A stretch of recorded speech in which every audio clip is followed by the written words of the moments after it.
ಕರ್ನಾಟಕ ರಾಜಕಾರಣದಲ್ಲಿ ಜಮೀರ್ ಅಹ್ಮದ್ ಖಾನ್ ಈಗ ಎದುರಿಸುತ್ತಿರುವ ಪರಿಸ್ಥಿತಿಯನ್ನ ಬಹುಶಃ ತೀರಾ ಕಡಿಮೆ ರಾಜಕಾರಣಿಗಳು ಎದುರಿಸಿರಬಹುದು.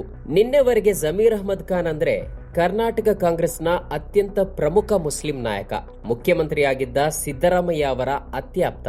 ಕಾಂಗ್ರೆಸ್ ಕಡೆಗೆ ಮುಸ್ಲಿಮರ ಮತಗಳನ್ನ ಸೆಳೆಯಲು ಕರ್ನಾಟಕದಲ್ಲಿ ಮಾತ್ರವಲ್ಲ ಹೊರ ರಾಜ್ಯಗಳಲ್ಲೂ ಹೊಣೆಗಾರಿಕೆ ವಹಿಸಿ ಕಳಿಸುತ್ತಿದ್ದ ನಿಷ್ಠಾವಂತ, ಪಕ್ಷಕ್ಕಾಗಿ ನಾಯಕರುಗಳಿಗಾಗಿ ಧಾರಾಳವಾಗಿ ಖರ್ಚು ಮಾಡುವ ನಾಯಕ.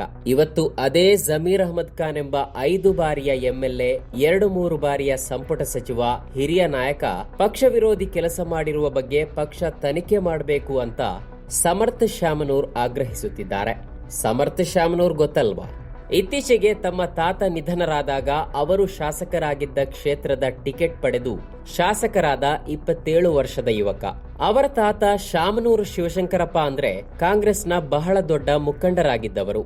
94ನೇ ವರ್ಷದಲ್ಲಿ ನಿಧನರಾಗುವವರೆಗೂ ಕಾಂಗ್ರೆಸ್ ಪಕ್ಷದ ಶಾಸಕರಾಗಿದ್ದವರು. ಕಳೆದ ಲೋಕಸಭಾ ಚುನಾವಣೆಯಲ್ಲಿ ಶಿವಮೊಗ್ಗದಲ್ಲಿ ಬಿಜೆಪಿಯ ರಾಘವೇಂದ್ರಗೆ ವೋಟ್ ಹಾಕಿ ಅಂತ ಬಹಿರಂಗವಾಗಿಯೇ ಫೋನ್ನಲ್ಲಿ ಅಲ್ಲ, ವಾಟ್ಸಪ್ ಅಲ್ಲಿ ಅಲ್ಲ, ಸಾರ್ವಜನಿಕ ವೇದಿಕೆಯಲ್ಲೇ ಕರೆ ಕೊಟ್ಟವರು. ಆ ಶಾಮನೂರರ ಪುತ್ರ ಮಲ್ಲಿಕಾರ್ಜುನ್ ಕೂಡ ಕಾಂಗ್ರೆಸ್ ಶಾಸಕರು.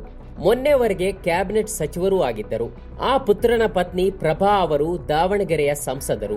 ಆ ದಂಪತಿಯ ಪುತ್ರ ಸಮರ್ಥ್ ಈಗ ದಾವಣಗೆರೆ ದಕ್ಷಿಣದ ಶಾಸಕರು. ಕಾಂಗ್ರೆಸ್ ಶಾಸಕ ಶಾಮನೂರು ಹೇಳಿದ ಹಾಗೆ ಶಿವಮೊಗ್ಗದಲ್ಲಿ ಬಿಜೆಪಿಯೇ ಗೆದ್ದಿತು.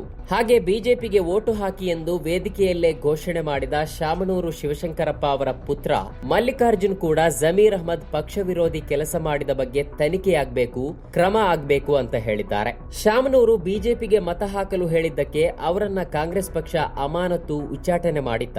ಇಲ್ಲ, ಅವರು ಶಾಮನೂರಲ್ವಾ? ಅವರಿಗೆ ಅಮಾನತು, ಉಚ್ಚಾಟನೆ, ಶಿಸ್ತು ಕ್ರಮ ಎಲ್ಲ ಇಲ್ಲ. ಅವರಿಗೆ ಏನಿದ್ರು ಎಂಎಲ್ಎ ಟಿಕೆಟ್, ಇನ್ನೊಂದು ಎಂಎಲ್ಎ ಟಿಕೆಟ್, ಮತ್ತೆ ಎಂಪಿ ಟಿಕೆಟ್, ಮಿನಿಸ್ಟರ್ ಪೋಸ್ಟ್, ಮಗದೊಮ್ಮೆ ಎಂಎಲ್ಎ ಟಿಕೆಟ್ ಅಷ್ಟೇ.